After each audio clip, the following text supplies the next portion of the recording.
আমাদের এই জীবন চলার পথে বিশেষ করে দিনী বা ধর্মীয় কৃষ্টি কালচার যেটা আমরা অভ্যস্ত আছি, এই অবস্থানের মধ্যে এক শ্রেণীর বাণিজ্যিক, এক শ্রেণীর অজ্ঞ বক্তা জানলেওয়ালা আছে।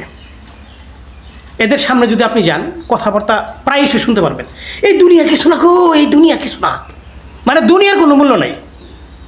এত অজ্ঞ সাধারণ মানুষকে দুনিয়া বিমুখ করে তারা দিন ইসলাম থেকে মানুষকে যে কতটা নিচুতায় ফেলেছে, নিজেও আছে অপরকে ফেলে রাখছে, এটা অনুধাবন করার মতো শক্তি স্রষ্টা এদেরকে দান করে নাই। একটা কথা আপনি বদ্ধমূল করে মনে রাখুন, বাস্তবতার আপনাদেরকে নিরীক্ষণ করতে হবে, বাস্তবতার দিকে আপনার মনোসংযোগ করতে হবে। এই পৃথিবীর মধ্যে যারা বলে না দুনিয়ার কোনো মূল্য নাই, দুনিয়ার কোনো মূল্য নাই, আরে বাবা দুনিয়ার মূল্য নাই তুমি বুঝো। যার পেটে খাবার নাই, ক্ষুধায় ছটফট করে, সে বুঝে দুনিয়ার মূল্য কত। যার ভাঙা ঘরে শুয়ে থাকতে হয়, বৃষ্টির দিনে বৃষ্টির ফুটা পড়ে, পানি পড়ে, সে বুঝে দুনিয়ার মূল্য কত। যার ঘর নড়বড়ে ঝড়ের সময় বুঝে তার দুনিয়ার মূল্য কত। যে মানুষটা হসপিটালে শুয়ে থাকে রুগী হয়ে শয্যাশায়ী, সে বুঝে দুনিয়ার মূল্য কত। যার চিকিৎসার পর্যাপ্ত টাকা নাই, ব্যবস্থাপনা নাই, সে বুঝে দুনিয়ার মূল্য কত। মনে চায় খাইতে, কিনে খাইতে পারে না, টাকা নাই, সে বুঝে দুনিয়ার মূল্য কত। দুনিয়ার মূল্য নাই। এই আমরা এক শ্রেণীর অজ্ঞ, বললাম না, অজ্ঞতা তো একটা চরম পর্যায়ের অজ্ঞ। এক শ্রেণীর জানলেওয়ালা আছে। আবার যদি আলেম বলি তো অনেক রাগ করবেন। এই জানলেওয়ালার দলে পৃথিবীটাকে এরা মানুষের কাছ থেকে এরকমভাবে একটা তুচ্ছ তাচ্ছিল্যের সাথে উপস্থাপন করে, নিজে কিন্তু আবার সেদিকে নাই, নিজে কিন্তু সচেতন, নিজে কিন্তু খুব সচেতন। দেখুন আপনি নিজে খুব সচেতন আছে, কিন্তু সাধারণ মানুষকে এইভাবে ভয় ভীতি, মানুষের দুর্বলতা, মানে একটা দুর্বলতা মানুষের মনের মধ্যে সৃষ্টি করে এর সুযোগ সুবিধা ভোগ করে। দুনিয়া কিছু নয়, আবার কিন্তু দান সদকা চাওয়ার দিকে তারা পিছিয়ে নাই। মাদ্রাসার জন্য বলেন, মসজিদের জন্য বলেন, তাদের হাদিয়া হিসেবে বলেন, নজর নেওয়াজের কথা বলেন, বুজুর্গ হিসেবে জিনাজর নজর কথা বলেন, তাদের হাদিয়া কিন্তু তাদের পিছিয়ে নাই, তাদেরকে যথেষ্ট পরিমাণে দিতে হবে, এদিকে তারা খুব উৎসাহ দেয়।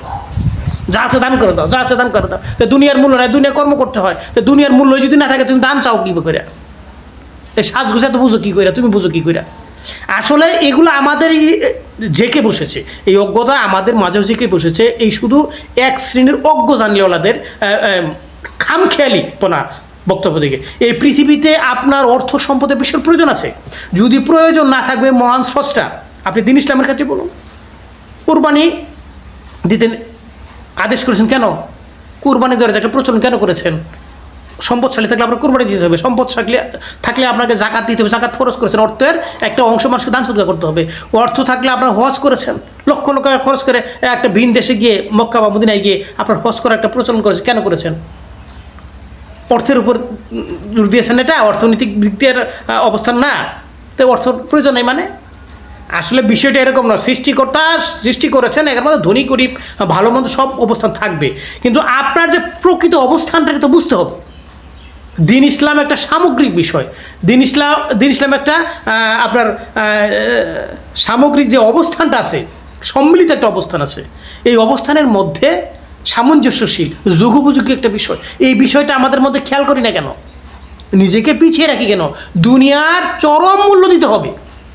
দুনিয়ার মূল্য অবশ্যই আছে, তবে হ্যাঁ, যার যোগ্যতা যতটুকু, যার পারগতা যতটুকু পারবে, সে এই দুনিয়ায় শ্রমজীবী হবে।